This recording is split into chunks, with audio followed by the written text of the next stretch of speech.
even though I'm a PC fan. I mean, I had to use Macs in school for my graphic design degree, but yeah, typically they're just built better. It's like, I mean, anybody can pretty much build a PC, like any brand of company. And Apple's the only company that builds apples. So, Apple. Yep. They're pretty good at it. Yeah. They have it locked. They got it on lock. You're right. Yeah. Cool. Okay, so let's start. Perfect. It was 1433 when I said that. 14 is my power number and 33 is good number. Yes. Okay, so today I'm with Celeste Boivin Anderson. Did I get it right? You did. Okay. Nice job. Thank you. And she is the head curator over at Mothering Healing. Really the owner, the creator, but I'm it. You're it. I like to just make up titles. I'm like, she's the head steward over at the Mothering the university campus of motheringhealing.com. I love it. Isn't that great? I want to have a university campus. We're just blueprinting at this point. That's all. That's perfect. Yeah, we're just setting intentions. So, so we crossed paths just kind of through all of our friends in the healing community here in Salt Lake City, right? Yes. And let's see, have you been here forever, or are you an import? I'm an import. I actually grew up in Maine. In where? I grew up in Maine. Oh, Maine. Okay. Yes, on the other coast. Yeah. And I moved here, 16 years ago now. And I lived in Park City for 10 years. And then when my youngest graduated, I moved to San Diego and lived there for 5 years. And then I moved back to take care of my mom. Okay. Back to Maine? Back to here. Oh, back to here. Okay. So you're like straight up coast to coast. Yep. Okay, cool. Yeah, when I first left, so I'm from Calgary, from Canada, and then I moved to Montana when I was 14. I learned how to snowboard there. I came here when I was 17 for a weekend and never went home. That's how I ended up in Utah. And it was the same thing. I went to Park City, and it was like, nowhere else in Utah was like Park City, but nowhere in the world it was like Park City. So, damned if I was going to leave, I know my friends back in Maine were like, "You're moving to Utah? Do you know they're all Mormon?" And I'm like, "Yeah, I'm moving to Park City. I'm not moving to Utah." That's what I would say. I'm moving to Park City. Exactly. You have to make that distinction. I made that distinction. Because that's like saying, "Oh, you're moving to Nevada or you're moving to Las Vegas." Those are two completely different places. Yeah. The rest of Nevada and Vegas are not the same. Nope.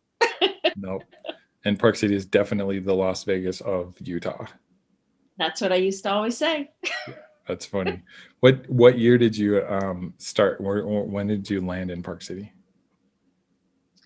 Oh, I think it was this 2005, the year after the Olympics. Okay. So it was right around this time, I think 2004, 2005. Okay. It was right after Christmas. Yeah, that's cool. Yeah, that was kind of when it transitioned from its really sort of grassroots. It was all just locals, and of course, international, bigwigs and stuff there. But it was very much like the Titanic, where it's like the working class lives at the bottom of the boat, and then all the rich people live upstairs. Yep. Yeah. And me and my buddies were lived at the bottom of the boat. We lived, I think, 8 of us. There was 13 of us, living in an 8-bedroom house.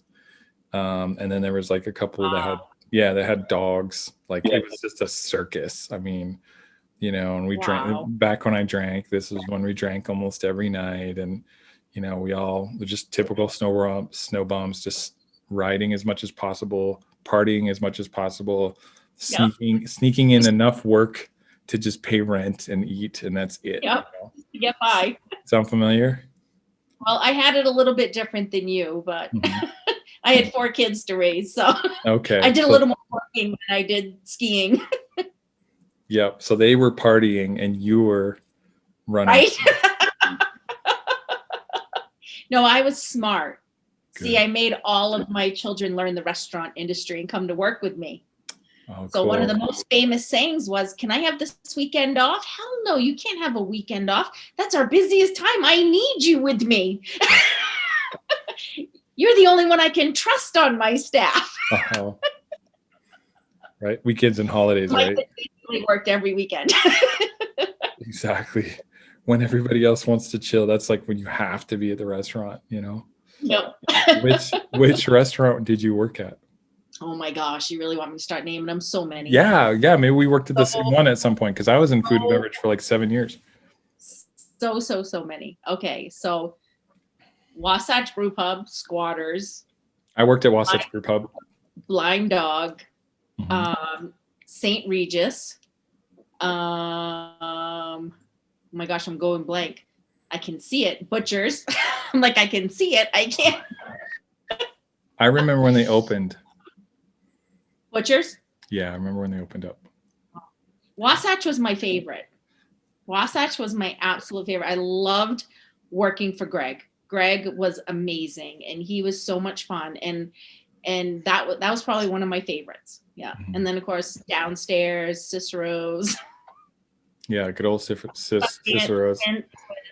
Sundance stints with Harry, Park City Live. Uh-huh. Coaches. Yeah, Coaches. Yeah. Yeah, I so Mike that opened that was his thing, Mikey. Yeah. So he was working over at Harry's. He was like the GM, I think, for a while. Yep. When I had my clothing company, we were throwing parties at Harry's every Wednesday. Oh. Yeah. So nice. that's how we met Mikey Collins, right? Yep. Yeah, he's like an institution now. There's some locals that have just been there for the dawn of time, and they will be there at the end of time. Yeah. It was a good feel, though. What's that? I said they're not going anywhere. No, exactly. Yeah, I don't think Junior will ever leave Main Street. Right. Yeah. Yeah. What about, let's see, Mulligan's? Remember Mulligan's? I do remember Mulligan's. Did not work there though. So let's see, across the street they opened a place called Picasso for a while. I don't know if it was open. That I literally got married there. I literally had my wedding. Really? Yeah, my wedding ceremony at Picasso. Nice. Yeah, I got married on Main Street. Worked where did I work? The Smokehouse.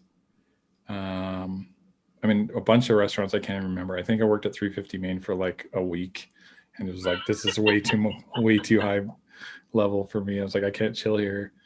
Oh no. but I primarily spent like 2 years up at the Summit House before. Oh. Yeah, so it was sit down before the actual what do you call it, the Olympics. Yep. And then the Olympics came, and they converted it for the Olympics from a sit down restaurant to like the cafeteria style. Oh. Yeah, and so they gave me an option to either. I thought they were going to offer me like an assistant manager position, but instead they were like, and because that's pretty much the position I had. Mm-hmm. And they were like, no, you could be like a busser. And I was like, I'm out. So yeah, that was how I left. Yeah, after a couple of years, but I had fun, and you get a free pass. So got a snowboard to work and back. You can't really. There you go. Beat that. I mean, the pass alone's worth $1,500 now. Oh, I know. It's crazy. Yeah. And, and that was like, to me, snowboarding was a spiritual experience. Like, it wasn't a sport. Right. Like it is for some people. I mean, because like at this time, let's see, I'm about 21. I had been studying shamanism for about 6 years at this point. So anytime I was outside, I would have these, the visions, or I don't know, what do you call them? Just like, I was a lot more connected to the outside world, the nature. Right. After that, than say before that, because it was like, well, before it's just like, oh, these trees are boring. You're a little 14-year-old kid. You're like, trees are boring. There's no video games. There's nothing fun here, or whatever. And then you start to learn about different things. Like, I mean, you learn about spirits, spirits that live out in the woods, or that water, and which snow is just frozen water, right? It has this, Right. it has a spirit, and a creek has a spirit, and a tree has a spirit. And that makes snowboarding way cooler when you're like basically living in like a Star Wars movie and you're snowboarding. You know what I'm saying? Absolutely. Yep. Yeah. And Utah has that amazing energy. I can't put my finger on it. I don't know exactly what it is, but there is definitely an energy in the ground here, in the earth here, in the nature here that is just, it's stronger, and it is very grounding, and it has almost a peacefulness and calmness to it that is just beautiful. Mhm. Yeah. So I mean, that you could pick up on that at 14 is wonderful, or 15 or 16 is a beautiful thing. Oh yeah. Yeah, that was, yeah, I agree. And then you get different vibrations of it, right? Like, so when you're up in the woods, it's like this kind of I don't know, almost electric, very lively sort of energy, and Buzz. then, yeah, like a buzz. And then, but then you go down south, you go down to St. George or anywhere where there's red rock, and it's this very grounding, healing, Very, calming. yeah. Yeah, it's like a polar opposite, but it's still Yeah. there. There's still that vibe. Like Lake Powell. Did you ever spend any time in Lake Powell? I haven't spent time there. No, I keep saying I'm going to, and I haven't made it yet. You gotta I go. did a drive by this fall when I went to Sedona when I came back. I was like, I've never been to the Grand Canyon, and I've never been to Lake Powell. So we literally drove out of the way just to go and say we've been there to see it and take pictures. That's worth it though. I mean, you probably at least caught a little bit of the vibe, Oh, right? absolutely. Yeah, Absolutely. Yeah. it's No, grand. beautiful energy. Yep. Yeah, it's got Yep. a big scale. Expansive. It's very expansive. Hmm. Yeah, did you know there's like ruin, like there's what do you call it, petroglyphs? I did not. Yeah, At yeah, Lake Powell? yeah, Oh, I didn't know that. yeah. They're the Anasazi um, made them, and they have like regular sized people, beings, on their, in their like cave paintings and things, and then they Mm-hmm. have people, they have like these other people depicted that are like a full head taller, Mm-hmm. right? And their heads are oddly shaped, and they have like 3 fingers instead of 5. Aliens. Aliens. Yeah, absolutely. That's what I'm getting at. Probably That's Lemurians. probably. Do you know the craziest thing is? I was up there, and that's how I got in touch with crystals. I had no, I wore no shoes for like 3 whole days, and mind you, I had a million stickers on my feet, so I don't recommend it. However, I was so blissed out at the time, I didn't care. But that's when I first started to get in touch with the idea that crystals could be healing, because I felt different after having no shoes on for 3 days. I felt like a totally different person. And I was like, maybe there is something to crystals, Yeah. But I went up there, and I was hiking around at like 5 in the morning, and I looked down, and there's no joke. It looked like somebody had taken like one of those, those oil, 80-gallon drums, Yeah. and like pushed it down into the rock. If you could imagine, like, like a cookie cutter would, like, you Yeah. know, like it was as if somebody took a giant cookie cutter, like 3 feet wide, perfect circle, and set it into the rock like 3 whole inches, and then it was flat. And I was like, what is this? Just, And there was two of them. just like all the monoliths that are popping up. Mm-hmm. I mean, they're not just on the surface, they're imprinted into the ground. They're saying about 3 to 4 inches. Mm-hmm. Oh my gosh, it's some Coincidence. alien stuff. Somebody's going to just take some kind of thing and cut out a perfect little.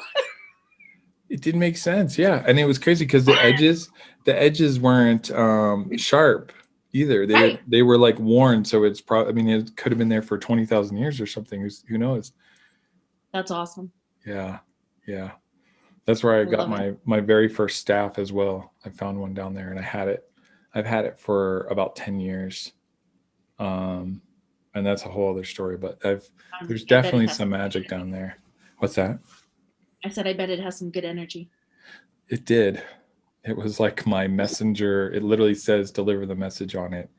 And then I had this incident out in Nevada, out in the desert, and it broke for the like right through the message part, like where it's been Oh, engraved. Yeah, it was ominous. It's a whole. I'll have to tell you about it sometime because wow. there's like 3 weeks of events leading up to that, and then it actually played a big part in my shifting my moniker from peacemaker to lucid and stuff like that. That was one of the precursors to like what happened, and then a bunch of other events happened. So, but that was a big one. I mean, this has been, I've had that staff everywhere with me for 10 years, and for it to just break in two and split right through where I engraved it is crazy. The Yeah. chances are slim to none. So what like that's a good segue. What is like one of the first like spiritual, like really, because I'm assuming you've had a lot of spiritual experiences and a lot of awakenings. As you know, awakenings are not usually binary. It's never like, well, I was just a normal person and then snap, I was this person, right? It's usually like the universe has to like hit you on the head with a hammer like 6 times, and then we're like, Yep. oh, I'm special, or oh, I have a purpose. So what is like one or more of like the like life-changing spiritual experiences that you can remember that kind of brought you to where you are today and like to what you want to do? Well, there are some that brought me to today, but I think I would have to start with before I shut it down. Um, because many of us do that, or most of us do that. We're all born with these gifts. We're all born the perfect souls with all of our four psychic senses operating and fine-tuned. And then society teaches us that it's not right and not to practice them, and we shut them down. When I was younger, I saw spirit and talked to spirit all the time. I had a little boy in my closet that I talked to every night. There was a woman that walked around the house. There was a man in the closet that scared me to death up in the attic. I mean, there were people that I time. And when I was 9, my parents brought home a Catholic priest to do an exorcism on me because they thought they were evil and I was like being possessed, or you know what I mean? So that taught me that it was wrong, that I should not be speaking to these spirits. So literally shut it down. Now I could still always feel spirit. I'm an empath, so I could always feel energies, but I no longer saw them. I shut them down and I didn't talk to them. So I didn't hear them. So I shut down that part of it. Now, when I was 18, and this is a long story, but due to sexual abuse and trauma that I suffered as a child, when I was 18, I went to a very, very dark place and I attempted suicide. And when I attempted suicide, I literally saw the whole white light, and then like almost coming out of this beautiful, bright light that felt, I mean, it felt like perfection. It just felt like peace and love and safety. And there were these 3 figures that I saw, and I wasn't really sure who they were at the time.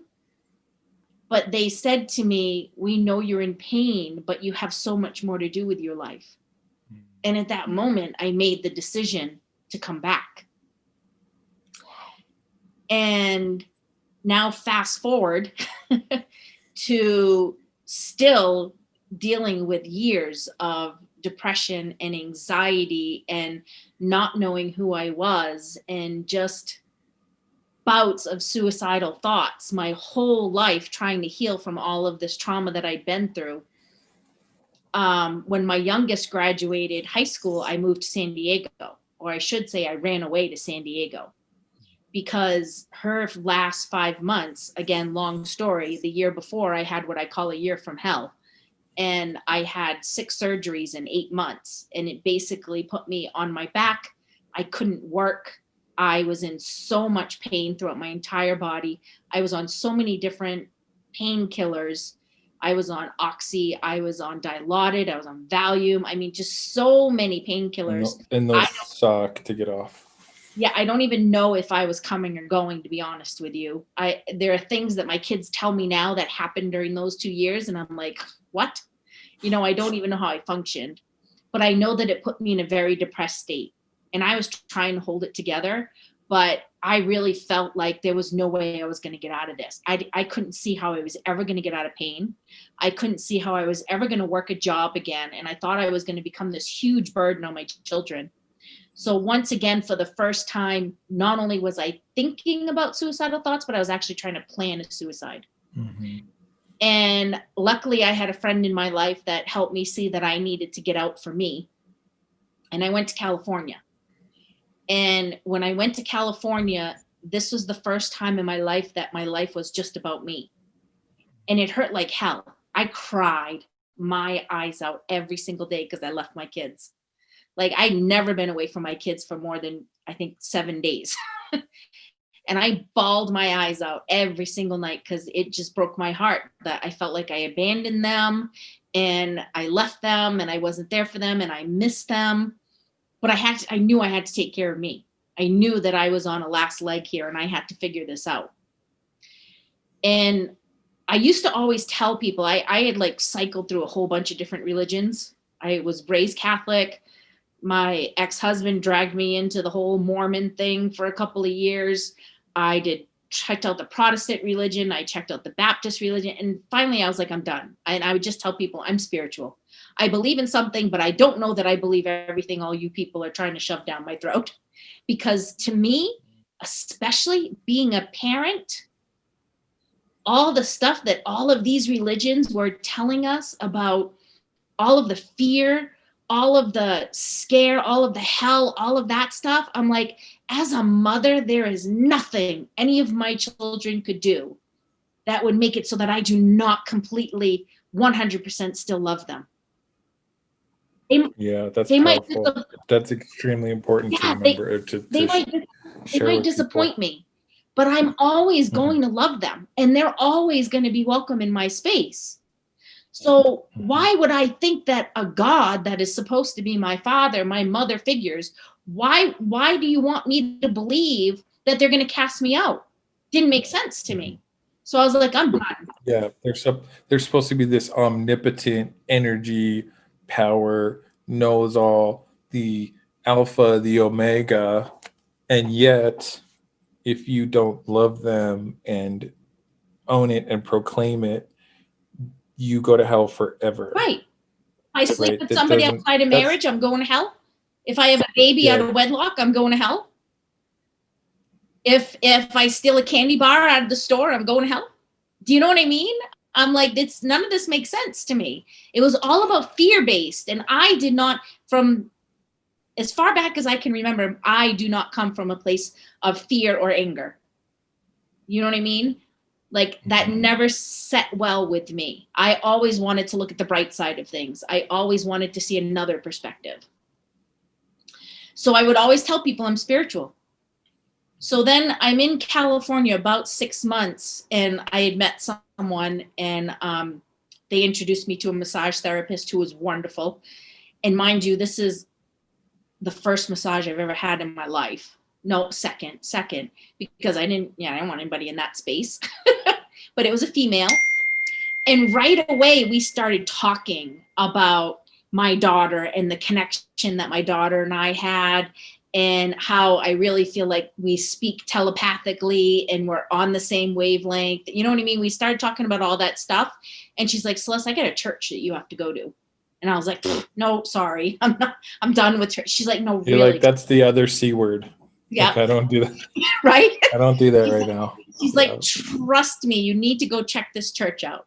She said, it's a spiritualist church. And I'm like, what? She said, it's a spiritualist church. So that Sunday, I went and checked it out. And oh my gosh, like, this was one of the best things that ever could have happened to me. Like, I walked into this church and I literally felt like I was home. What was it called? It was called the Fraternal Spiritualist Church of San Diego. Cool.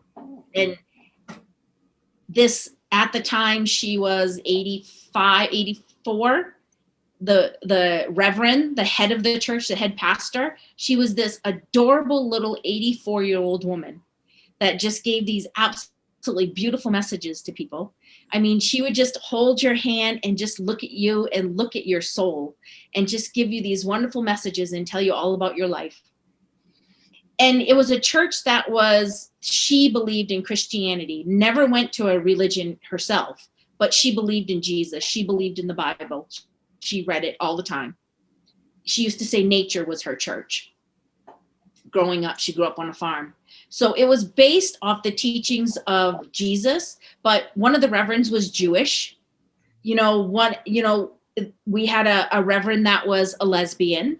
We had a pastor that was gay. There was a Catholic person. You know what I mean? It was a whole melting pot of all these different religions. And for some, you know what I realized? A lot of people don't know that in Judaism, they don't believe that was Jesus, the first round.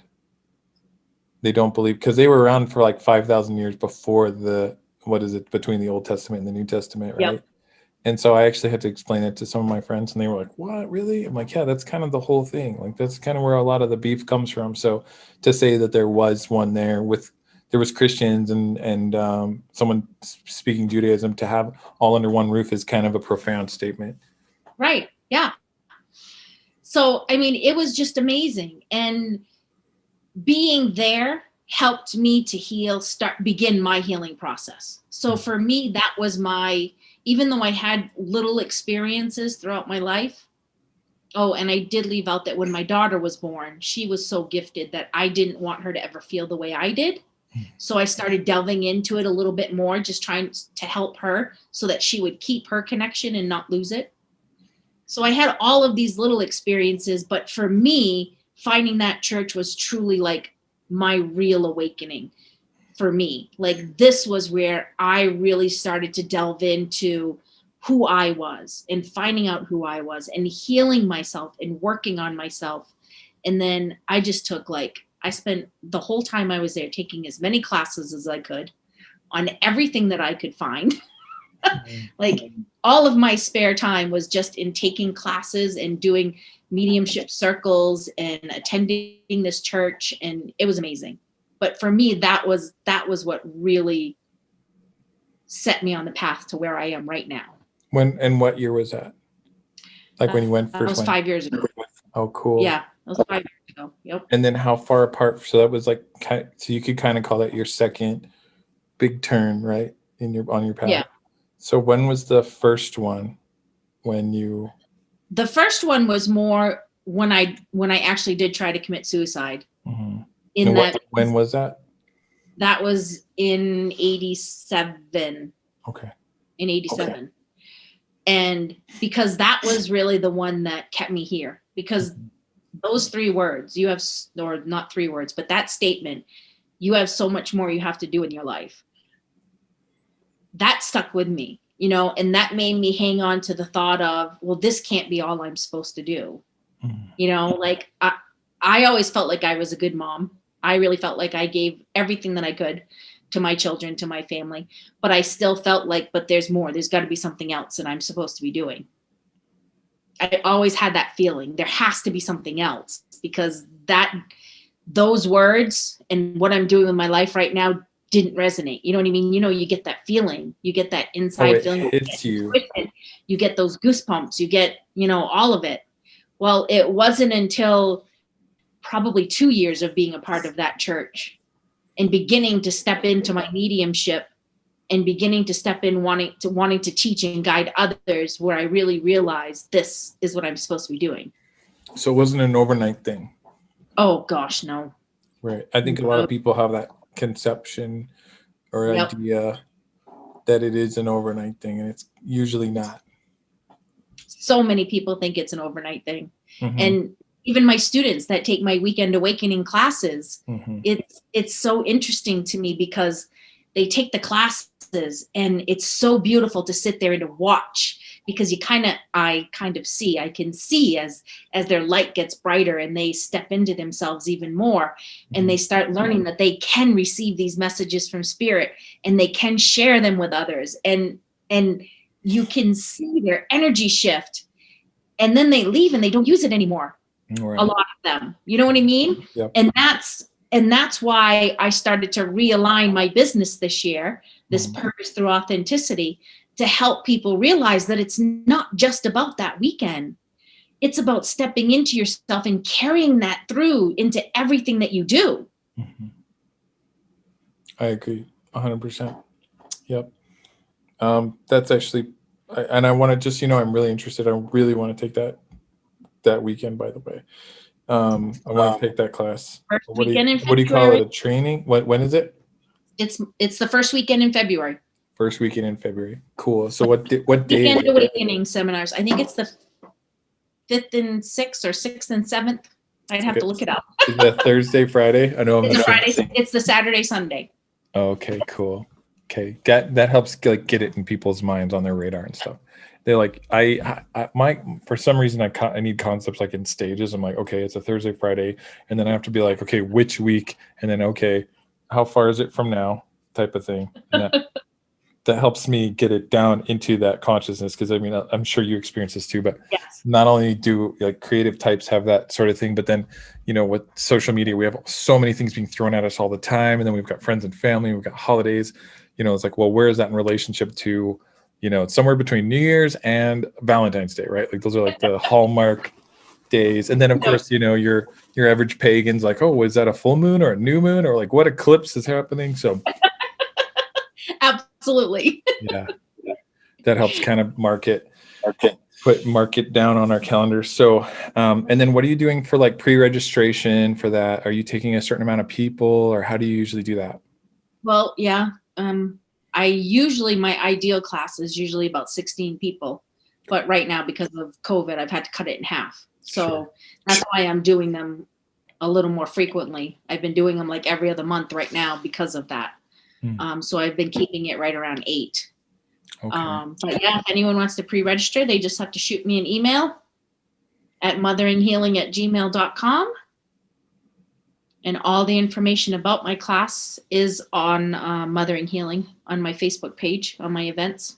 Cool. And then I'll put it in the comments section in the text under this podcast, because I'll put it on my Anchor. Yeah. And then on YouTube, I'll put it in there too. It's kind of nice to be able to do that. Just add some of those links and things of that nature. So going back to your awakening. Okay. So we were kind of talking about integration.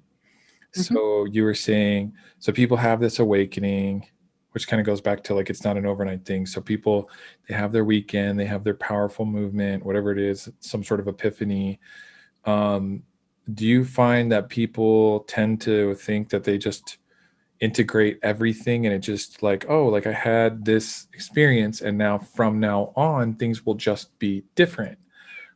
Or are there those people that are like, oh, wow, like I just opened up a door and now I have to, like, this might take me time to like really unfold and discover? Like, do people, is there like half and half a group, or is it mostly people just think, oh, like I got the magic sauce and I can go back to my old life and everything will be different? I don't know if I can give a number on what it is, but it's definitely a mix of both. Okay. Some people, it really takes them a little bit.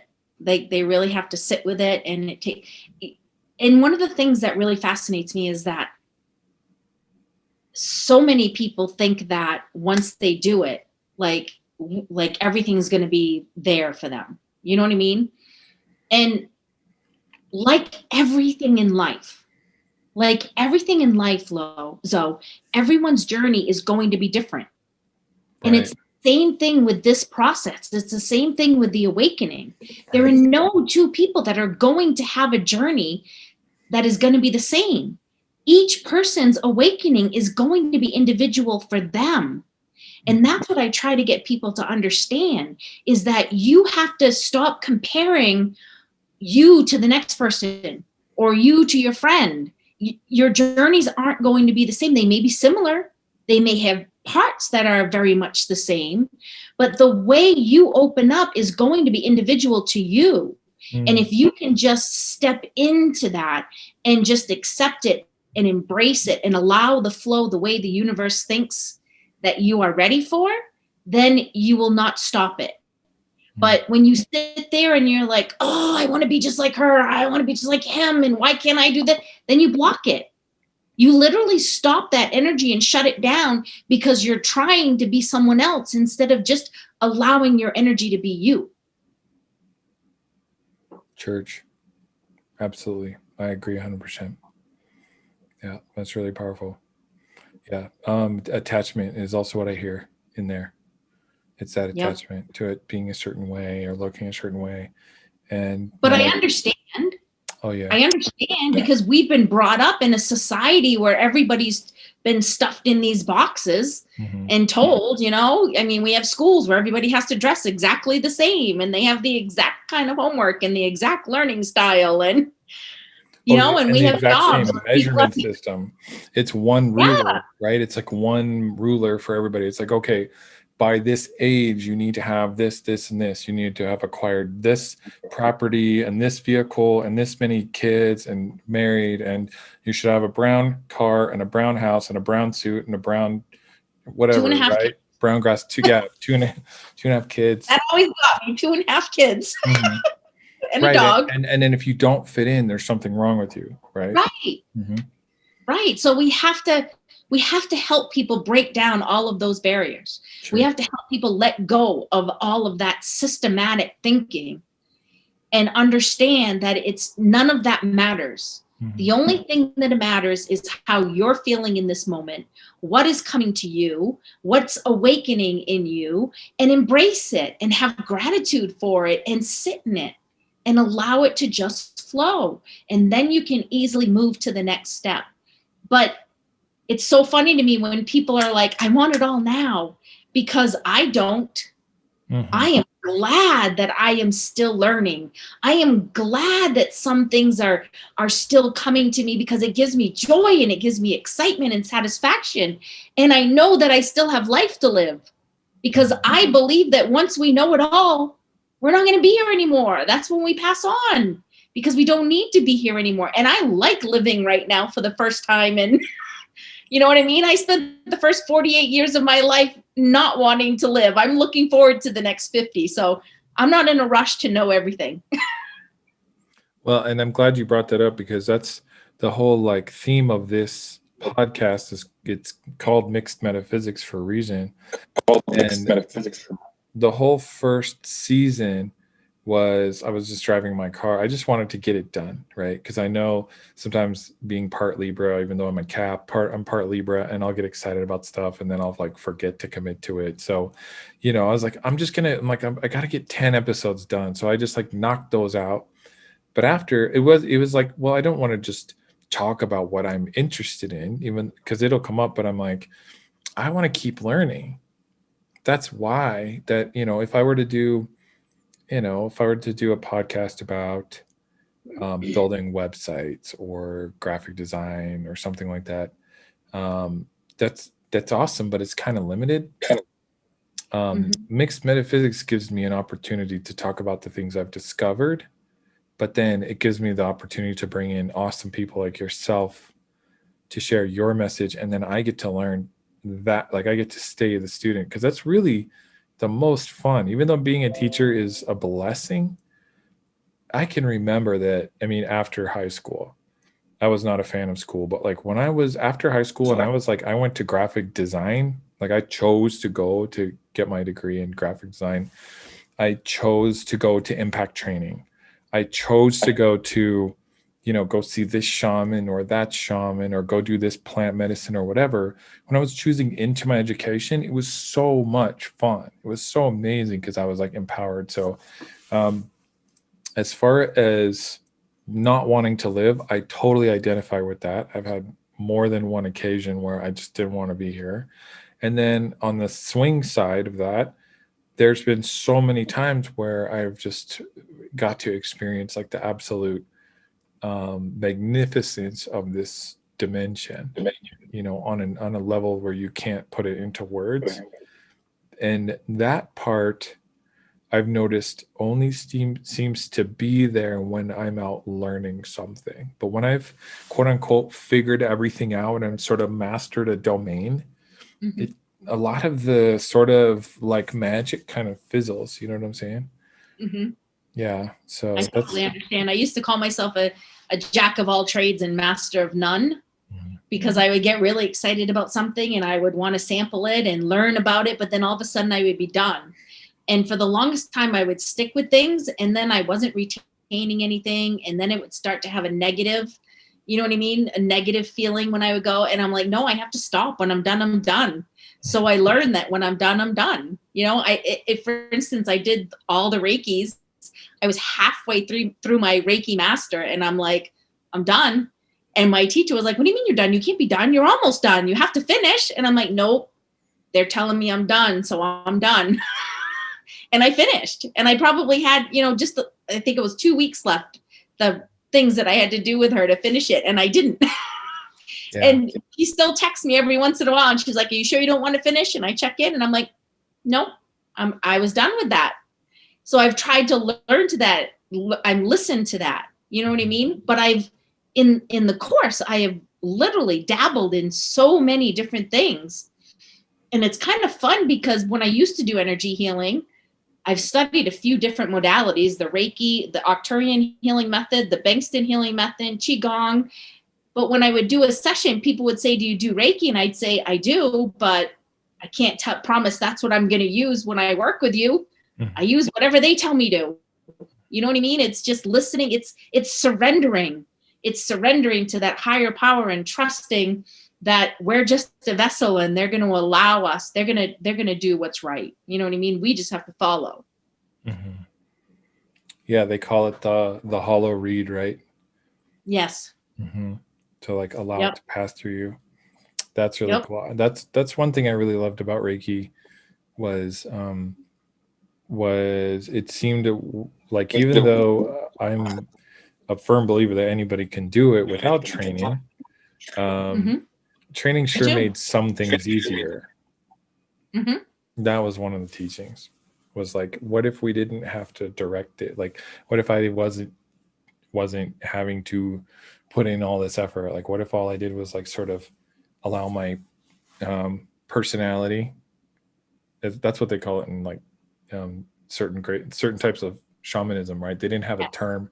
They didn't have a term for ego yet, because that's a very psychological, psychologically derived term. But they're like, our personality gets in the way, and I love how that's how they use that word. And it's like, my personality, like the thing that the part of me that wants to feel important is in the way.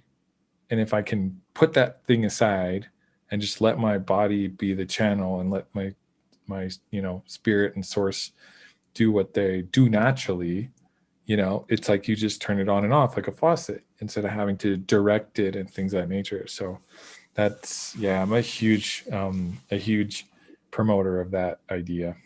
Yep. And I'm lucky when it comes to teaching. I totally understand what you're saying about once you master something, you hit the point where you're like, okay, now what? Mm-hmm. But that's one of the things that I love about teaching. And that's because I truly do believe that is my purpose. I am truly here to teach others, to empower others to step into their own. And it's really, it's such an honor to be teaching people and then to watch them, because literally I see their energies and I watch, and I can see when their energy shifting, and I can see, spirit shows me when they're stuck or when they're flowing beautifully and they're right in the moment and in the message. But a lot of times they're like sitting in it and they're not trusting themselves and not wanting to share it. And I can just send a little energy their way that gives them a nudge, or sometimes just say something to them if they don't pick up on the nudge. You know what I mean? And it's so beautiful to be able to sit there and watch them just step into it and to realize and to become who they're meant to be. And that is, there are just no words that can say how beautiful that is. I am like so honored to every class I teach. I walk away and I'm like, how is this my life? No, actually, how is this my life? I know. It's interesting. Especially, do you ever, I get nervous before classes, and then in the class, I'm not nervous. Like, I'm so in the moment, but then afterwards I'm high as a kite. And then the next day I come down. I actually have like a withdrawal the next day, almost like a cleanse, because there is a lot of energy moving. Yep. Do you ever feel that? Do you ever get that? Do you ever Oh, kind of, absolutely. yeah? And actually, when I first started doing it, oh my gosh, so nervous, so nervous. And I used to like make myself sick because I used to be very analytical and everything had to be, I used to be a perfectionist, and it took me a long time to break that habit. So I would like go through my notes and then redo them again. And almost every time I did that, then I would get to the night before and spirit would download me with something totally different. And after about 4 or 5 times of wasting 2 weeks of trying to put together this perfect class, I realized just wait. Because spirit's going to give you exactly what you need the night before, and that's what you're going to use. And that's what I finally surrendered to, and that's what I mean by surrendering to that higher power. And if you do that, it's so much easier. But then yes, you go in the class. Scary. It's scary. It wasn't Surrender the beginning. Right. Well, to a lot of people, the problem with surrender, because I agree with you 100%, surrender is the way to go. But the problem is we live in a society where we love the control. We love to know the way it's going to go. We want to be told how it's going to go. We want it to go the way we were told. And, we want it to just be like laid out for us so we can just sort of follow the steps. And surrender, correct me if I'm wrong, is a parallel to vulnerability. And you no longer have control of the outcome. And I feel like that's probably one of the most powerful things to learn, and one of the hardest things to practice is absolutely surrender. But when you allow yourself to do it, it is one of the most beautiful, magical things you can ever experience. I always open my weekends up to students that have taken the class before. I always save a couple of spots to allow them to come and practice if they want. And each time they always tell me they get something new out of the class, because it's never exactly the same. Right. And that's what I realized when I learned to surrender. I basically teach the same things. I basically talk about the same things. But when I learned to surrender, and when I learned to trust my higher self and spirit and read the room, there's someone in that room that needs me to talk a little bit more on this one subject. And that's what I do. Well, and do you feel like though that sorry to interrupt, but just sort of before we go too far down the line, when it comes to preparing notes, it reminds me of like when a yoga teacher, he was trying to be he was being very transparent. He's saying yoga, he's like, is just, you know why we do these physical motions? He's like, it's a way to quiet the ego, right? Because now I can say, oh, I did my practice today, like check, so do you feel like maybe in the beginning, and also it's like advice to other people that want to become teachers and things of that nature. Do you think that maybe in the beginning that making the notes was like a part of your creative process, potentially? That it was like a way to like at least satisfied your ego, to tell your ego, well, okay, look, we did everything we can. And I'm prepared. Yeah. Right. Absolutely. I'm prepared. And then boom, like here's the key, like you found the key, right? Like you were looking for the key and then you just like, okay, like, and then it just like shows up last minute. Exactly. And that's that surrender. And ego is just is just our physical self thinking it knows better than our higher self. Okay. To me, that's all ego is. Ego is just our physical body here, thinking our mind, thinking that it knows better than our higher self. And for me, surrender is learning to listen to my higher self, which is connected to spirit, which is connected to the collective, which is connected to all, which connects me to my students and to my clients. Like this. Yeah. There you go. And there's today's lesson. You're going to teach me all about those. What's great is that what I found is that all sacred geometry does is explain stuff we already know, but it just does it in a visual format instead of a verbal format. So for the people, so for people like me, like I already see, like when people explain things to me, or if I go to a class, I go to a course, part of me is in the course, but there's a part of me in the back that's like saying, oh, I see what they're doing here. I see what they're doing here. And I see how this connects to here. And I see how this. I love it. Yeah, there's a part of me that's graphing what I'm learning. So my left That's brain's beautiful. working. Yeah, you know, and maybe it's my ego, but there's part of that at least it keeps that part quiet so the, you know, my soul can actually be here to interact with it. But yeah, that's all I see a lot of what people share in, you know, geometric format. Yeah. And then if I can take something I'm teaching and then I can, and I'm like, do you get it? And they're like, nah, you know, you can tell by the deer in the headlights thing. They're like, kinda. I'm like, okay, here, let me like get a pen and draw it out, but I do it with a mouse instead, you know, Right. like here you go, like here's a ta-da, like put it on a silver platter. Here's what it would look like, what I'm trying to explain to you in a diagram. And they're like, oh, okay, that makes sense, because if they're not a visual, like a visionary, and they're not graphing, it's like I literally need to do that for people, and I love doing it. So it kind of fits. So yeah, so you're talking about when you're in spirit and you're literally teaching from like your soul, not your head, you're connected. You're connecting up. Like, see, now there's your, now we're talking about your tapestry. Oh, yep. There you go. Yeah, because I learned that, yes, I have to have the basics of what I want to present to people. But if I surrender and I trust that higher power, then I'm able to tap into the room and what the room needs, not what I think it needs. Right. And that's I think where a lot of teachers, even let's just like, for example, say like university, you know, professors or something, they have their scholastic structured dogma, right? You know, and some others are more free. I mean, there's some that are free thinking. They want you to come in and think, but there's no shortage of people teaching dogma. Right. Yeah. Keeping in that box. Right. Right. But as for the energy, yes, it moves a lot of energy. And I have to say, people think that when I have a smaller class, it's easier. Like I asked my youngest son to come at the last class. And I'm like, I just need your help. And he's like, no, you would be telling me to flip my words, Mom. Yeah. And I'm like, all right, I don't need you, but it's easier if you would be there. Because when there's less people, I feel like I have to move more energy unless they're all really in tune.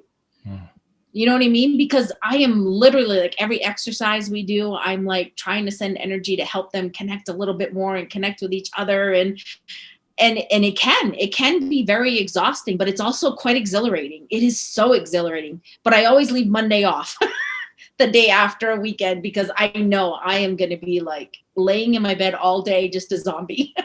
That's smart. Yep. Drinking a lot of water. That's smart. That's like when we became seasoned partiers. Yep. They're like, if New Year's Eve is on Saturday, don't take off Saturday. Work Saturday, get to the party, and take Sunday off and Monday. Exactly. Yeah. Yep. Yeah. You know.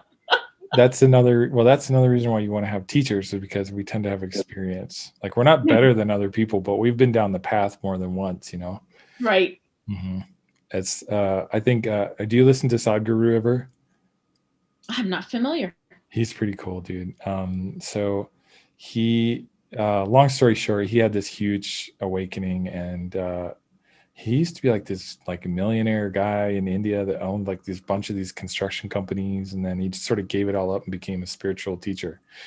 Yeah, and so one of the things, wait, what were we just talking about before that? Having a guide, being a teacher. Oh, guide. Thank you. Okay, so see, you're guiding me. Okay, thank you.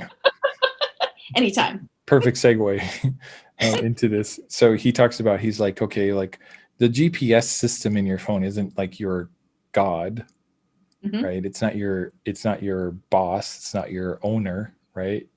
It's not even your manager. It's just suggesting that it has a bird's eye view of everything around you, and it can tell you where you are and where you want to go.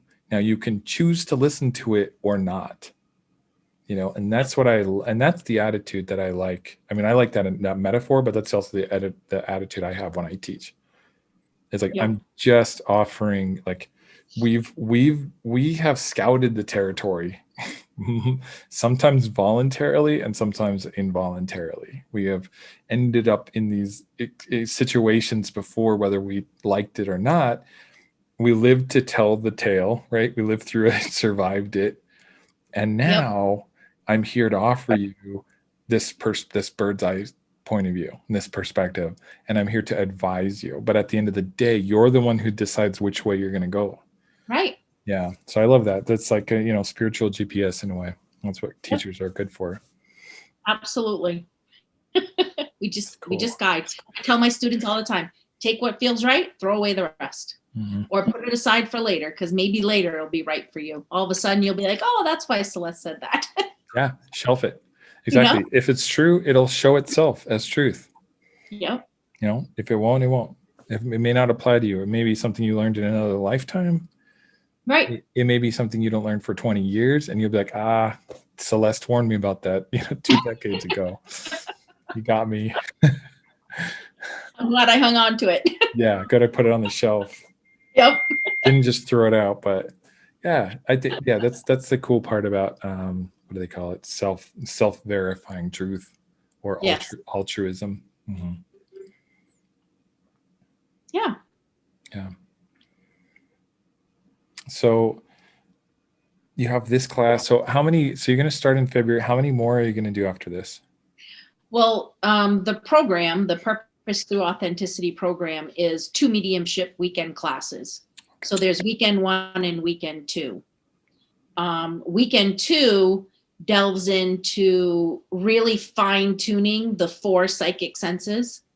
It really delves into, weekend 1 is kind of like just learning about how you speak to spirit and how you interpret spirit, and also working on some healing. We talk about perspective and forgiveness and self-love, because I found in my journey that the more I healed myself, the more connected I felt, the stronger my connection was with spirit, the more I healed myself and became in tune. So you just kind of dip your toes in the first round. Right. Okay. And then the second one really focuses on the 4 psychic senses. We discover which one is your strongest, because we all have one that's stronger than the others, even though you can use all 4, and just really fine tuning them. Okay. And then after you take my weekend 1 class, you can come to healing circles, which I do every Tuesday night. And those are basically old school seances. Cool. We do them in the dark. So that's like your alumni. Yeah. And this just gives my students an opportunity to still practice.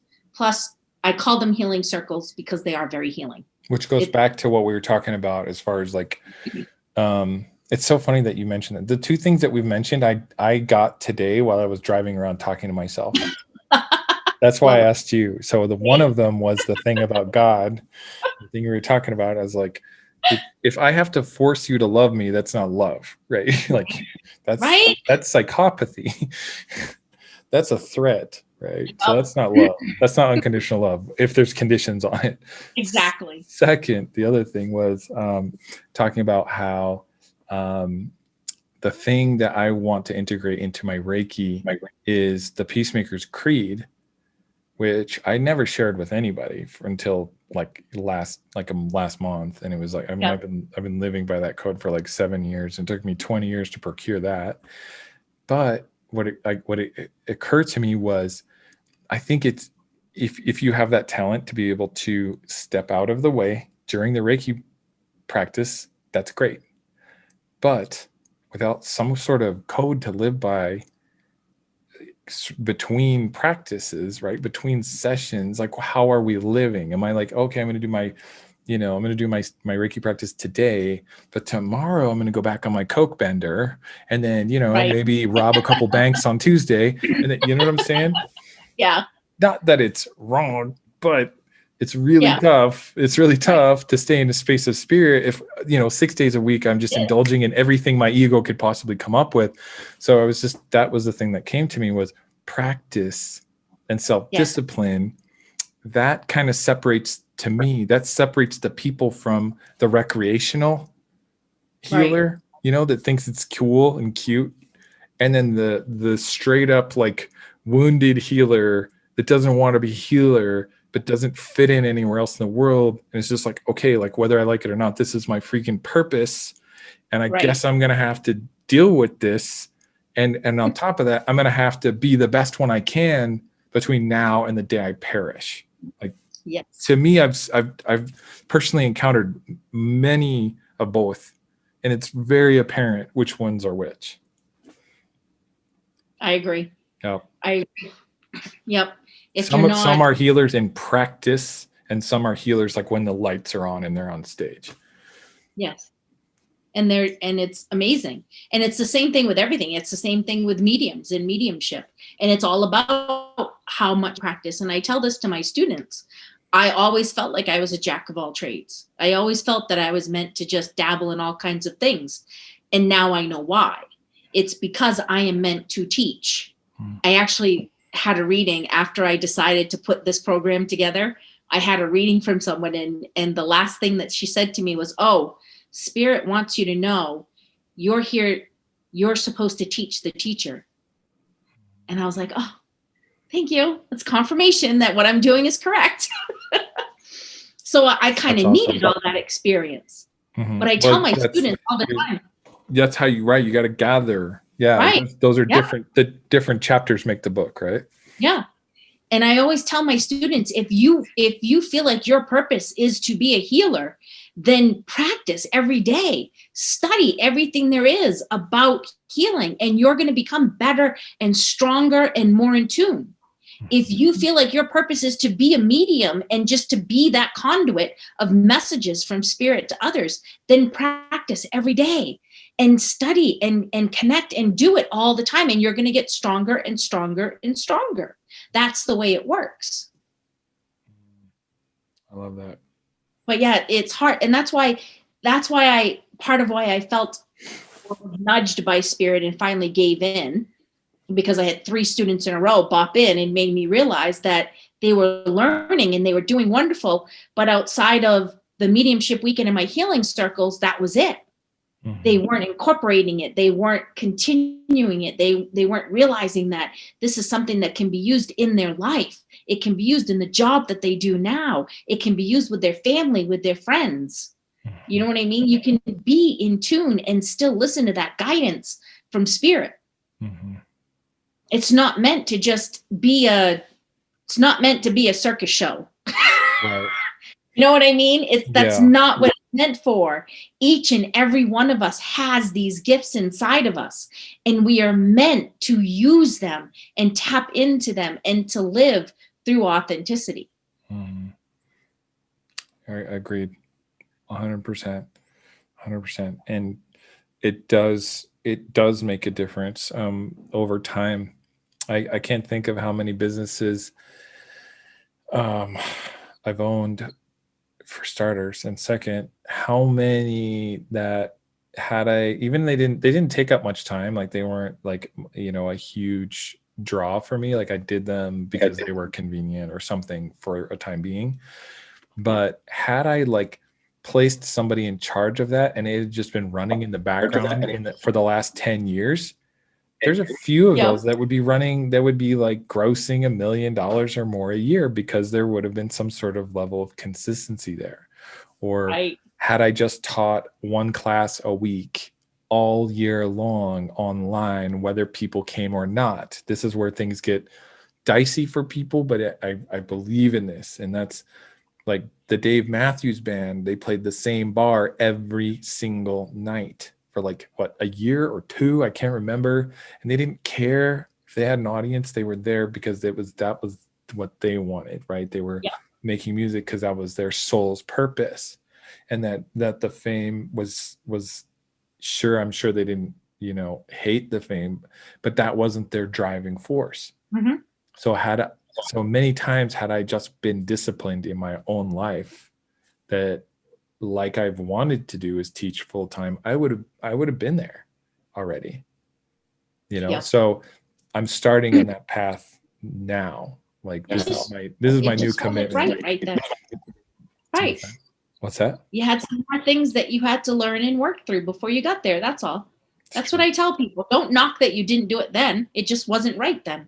You had different things you had to learn then. True. But I know the feeling. I've had many classes that I've walked in and had 1 or 2 people or no one show up, but it's okay. I was still there. Mm-hmm. That's right. Exactly. Yep. That's that dedication. Plus you get to practice. And anytime I have a small class, I call it an intimate class. I'm like, okay, we have an intimate group today. Okay, cool. That means, now you can have full conversations with a couple people instead of have to skip through a crowd of 20. Be like, okay, 30 seconds. Like, what's your name and why are you here? Okay, cool. Like, let's go on to the next guy, Yep. Yeah. Yep. What's the largest class you've ever hosted? The largest is 24, but anything over 16, I usually try to bring a helper. Yeah, it's a lot of people. Yeah. It's a lot of people. Yeah. Just because I want to make sure they get, they all get exactly what they're coming for. Mm-hmm. Yeah, you want to have attention. They want, they deserve a certain level of care. 14 to 16 is my favorite number. Mm.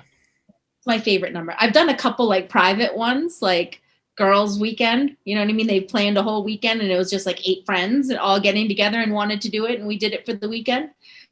And those were kind of fun. But 14 to 16 is my favorite number. That seems to have like a perfect amount of energy and good flow. And that's what I shoot for. 14's a good number. Yep. Yep. So then aside from the 2 weekends, I also offer coaching packages to help people realize, you know what I mean, to build these gifts, to integrate these gifts into their life and not just come to the weekend, use them in healing circle and then stop.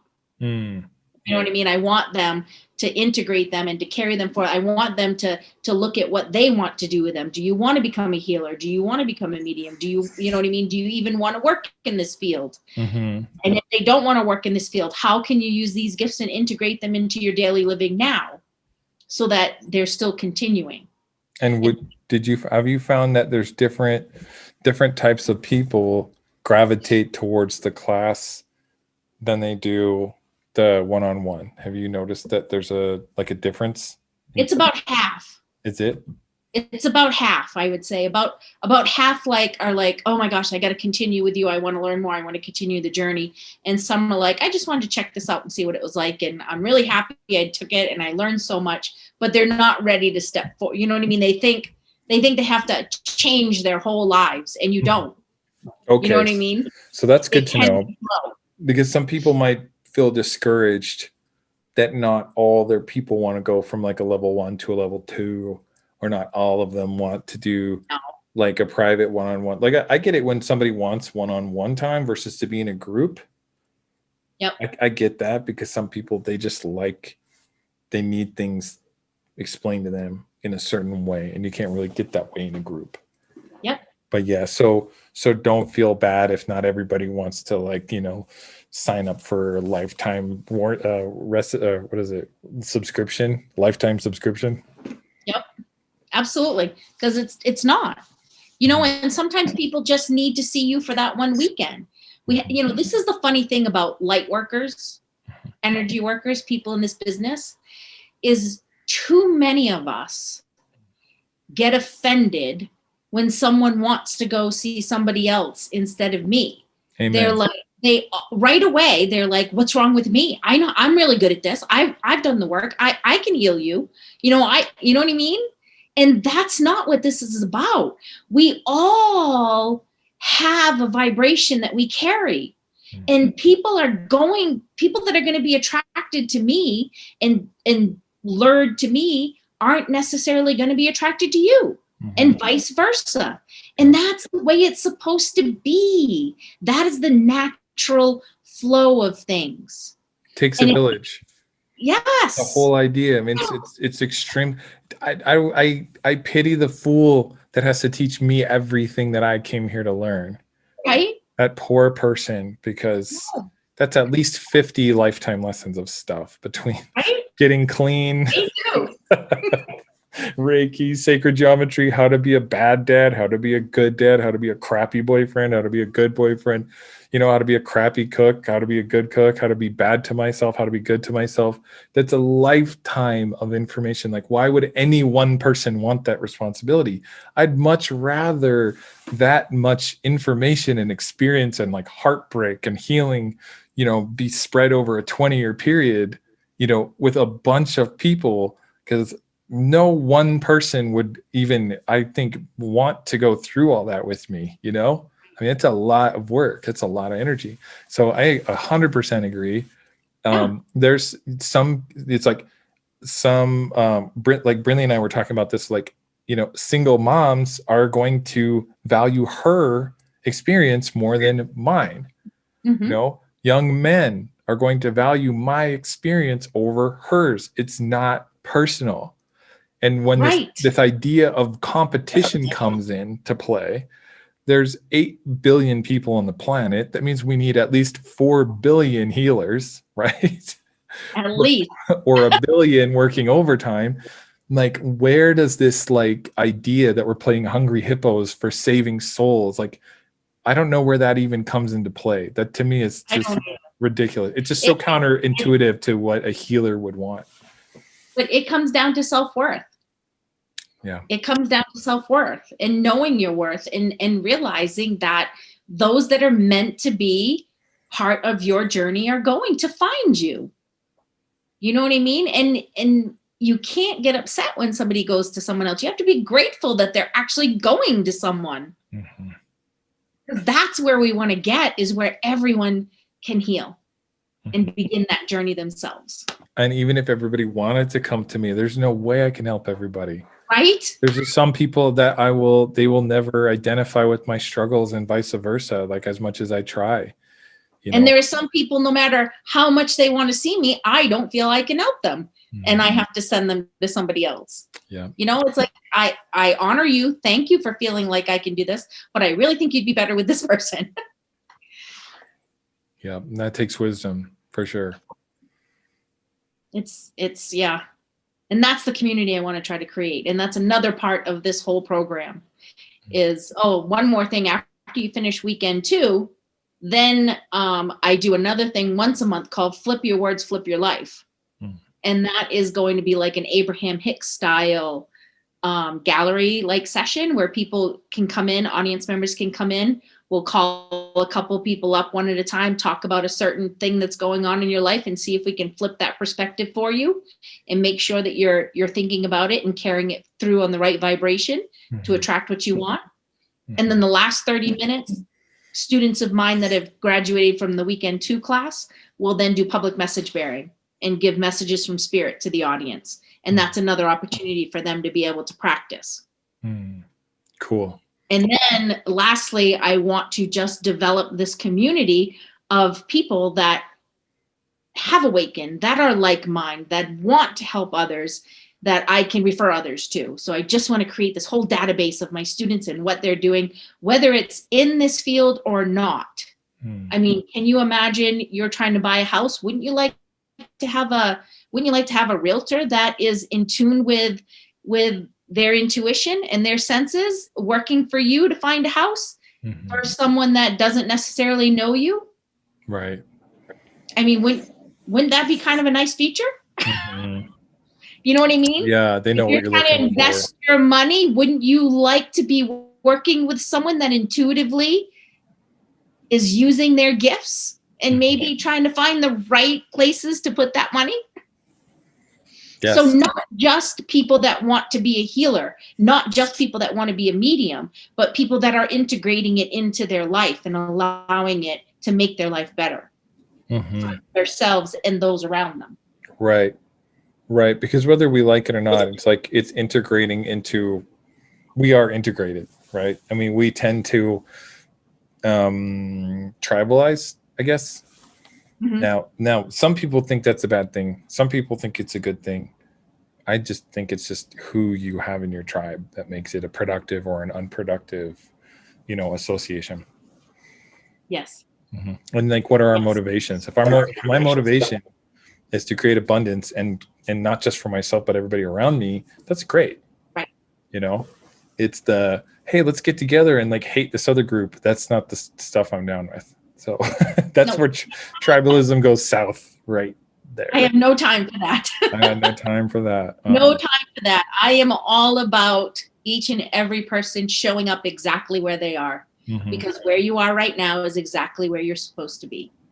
Well, unfortunately, a lot of people find purpose when they have an antagonist in their story. True. Would you agree? That is true. Yeah. I've kind of found that a lot. That is very true. Yeah. It helps you to see it sometimes. Well, you know, and it's interesting because I can't remember where I heard this, but there's like a metaphysical, what's the word I'm looking for? There's like a philosophical sort of explanation that I've heard for that is, you know, if you imagine you're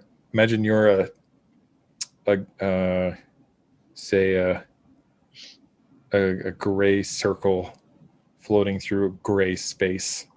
You don't really know where you begin and where you end. Right.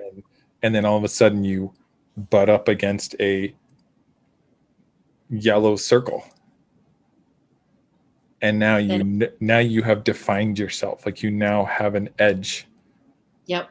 Right? Yeah. And instead of being grateful for that other side, it's like, oh, well, it's different than us. And now the differences become more important than our own sort of existential questions. It's like, well, I'm going to stop questioning why I'm here. I'm going to question why you're here. And you try to make that yellow gray. There you go. Exactly. Accepting the yellow for the beauty that it is. Yeah. Yeah, I love that. Exactly. You know, I kind of use the puzzle analogy, and I used it earlier today, and I use it quite often with my clients. We are all different. We are all unique. Not one puzzle piece is the same when you have a puzzle. They are all completely different, but yet you need every single piece to come together to make that beautiful picture. And it's the same thing with our community, with our tribe, with our collective, with whatever group we decide to be a part of. When we stop trying to make people fit into our image of what we want them to be, and we allow people to come and shine the way they're supposed to, then all those pieces can fit together the way they're supposed to, beautifully and magically. I love that. That is poetry. That is really well said. That's true. And if we were all the same piece, that picture would suck. Yep. It'd just be like a little picture that's repeated. Like, what's on there? Yep. It's like one all dot stacked up on top of each other. Yeah. It doesn't work. We have to let go of trying to have people be who we think they should be, and just see people for who they are. Well, another way to look at it is the ecosystem, right? I mean, we have eagles for a reason. We have armadillos for a reason. We have rhinos. We have ants, deer, ants, worms, you know, mantis. Like there's a reason why there's a billion species of plant and animal on this planet. And until we got here, it was working great, you know, for hundreds of millions of years, you know, despite the occasional asteroid that would wipe everything out. Even then, life would continue, would like pick itself back up again and then repopulate the earth. So even in the worst of times, it's like the way the ecosystem works is proven, right? It's a proven model.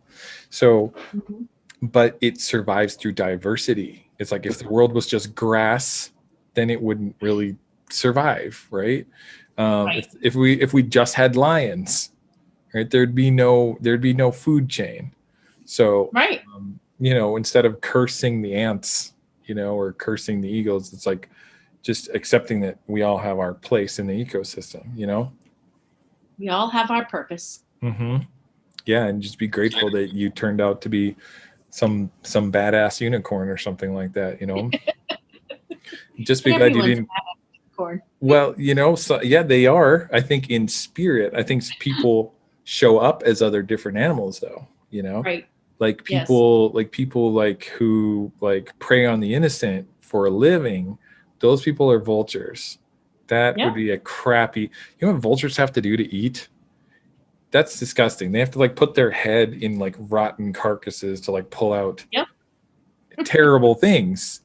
And so unfortunately, I think everybody is like in spirit is born as a magnificent unicorn, but yet they choose, they're like, well, I think I'm just going to be a scarab beetle, and I'm going to sell drugs to kids on the playground to make my living, or I'm going to get involved in human trafficking or something, like, or I'm going to become a hitman. Like, some people choose the worst possible job in the whole ecosystem, and bless their heart for choosing to be, to have that terrible job. Choosing to show up. Yes. For choosing to show up. Yep. And take a chance. I say that all the time too when I talk about my forgiveness part, when I talk about my sexual abuse. I truly, truly believe in every fiber of my being that when we come here, we know what lessons we're coming to basically learn. We know what we're coming here to learn. And we have to make that choice if we're going to come down and do it or not. Take that challenge. Dharma. So can you imagine the person, okay, Zoe, it's your time. Your time to be born. Oh, wait a minute. By the way, don't forget, when you get down there, I just want you to know you're going to have to make the choice as to whether or not you're going to grab an AK-47 and walk into school and shoot up a bunch of kids. Hopefully you'll make the right choice, but that's going to be one of your lessons. Are you still coming? Right? They made the choice. In that moment, they're like, no, I'm going to be able to handle this, and I'm going to make the right decision when I'm down there. And they still showed up. Right. I know. I joke about, it's not something you should joke about, but I joke about how Hitler chose the worst job ever. Like, right? You chose to be the most hated man in history. Like, that is a hell of a dharma to choose. That is crazy. And to teach us how not to treat people. Right. That's a hell of a job. But can you imagine what he's getting after? You know what I mean? Can you imagine the life that he'll be able to hopefully clear and walk into later? Hopefully, yeah, exactly. And that's a very emotional, I get that's a very emotionally charged thing. My parents, so I'm half Filipino, half Polish. And so on my Polish side of my family, my like near ancestors, like my grandfather, grandma, they were in Poland during the Second World War. And there were 4 million Polish Jews killed. And so on my dad's side of the family, we escaped essentially a genocide. And then on my mom's side, a lot of people don't know this about history, but at the turn of the century, around like I think it was like 1903, there was an American-Filipino war in which 1.5 million Filipinos were killed. I didn't know that. By the U.S. Yeah, it is not a popular subject to bring up, but point is, both sides of my family experienced genocide, and I'm still here. Like, the fact that I'm here is insane. Like, the odds are, between that and all the dumb stuff I've done growing up, the chances of being here are pretty freaking slim, So time to step into your own. Yeah, I mean, you got to look at that. I think this is why we should know about our genealogy and about our history, because once we can really populate the idea, like the number of like the odds of us being here, that kind of it just affirms that idea that I'm supposed to be here. And if I am, what am I supposed to teach? What are you, like, how many souls are you going to wake up, between now and then the time when your time is up? And like, what is that ripple going to look like? All the students that you have, how many people are they going to help? What world is that going to create for our children? Those are big questions, I think. They are. Those will probably be big questions for a next for a next question. Yeah. And on the light side, again, wow, how blessed are we? Right. That our job is really as amazing and wonderful and fulfilling, and just soul edifying. Even no matter how hard or scary it may be, how lucky we are to have this job. or I call it my work. My job is how I pay my bills. My work is how I fill my soul. Yep. Yeah. Well, this is my both. So. And I love it. So how lucky am I? Yeah. Well, that's the integration, right? Yeah. That's the, like, what is it called? The snake. It's the, yeah. You know what I'm saying? I know. I'll think of it, but I should know, being a symbologist. But right. Yeah, it's.